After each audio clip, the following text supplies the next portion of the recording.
বন্ধুরা ভাবুন আপনি সরাসরি একটি টিভি রিয়েলিটি শো আসছেন যেখানে উত্তেজনা তুঙ্গে। 28শে ফেব্রুয়ারি 2025 হোয়াইট হাউসে একটি নজিরবিহীন বৈঠক চলছে।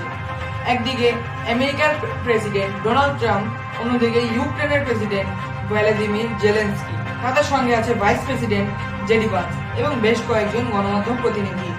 ক্যামেরার আলো ঝলমল করছে, সবার দৃষ্টি বৈঠকের দিকে। ইতিমধ্যে বের হয়ে এসেছে একটি বিস্ফোরক ঘটনা।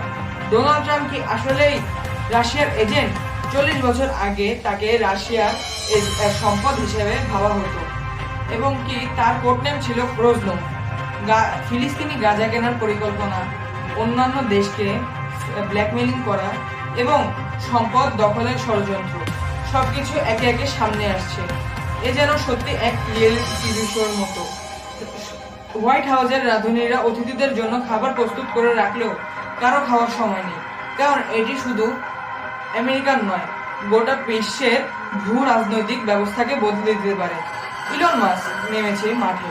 তিনি বলেছেন আমেরিকা উচিত জাতিসংঘ থেকে বের হয়ে যাওয়া। মনে রাখবেন, আমেরিকা ইতিমধ্যে বিশ্ব স্বাস্থ্য এবং পরিসর জলবায়ু চুক্তি থেকে বেরিয়ে গেছে। তাহলে কি এবার আরো বড় কিছু ঘটতে চলছে? তৃতীয় বিশ্বযুদ্ধের দ্বারা প্রান্তে দাঁড়িয়ে আছে বিশ্ব। আপনার মতামত কি? অবশ্যই কমেন্টে জানিয়ে যাবেন। ধন্যবাদ।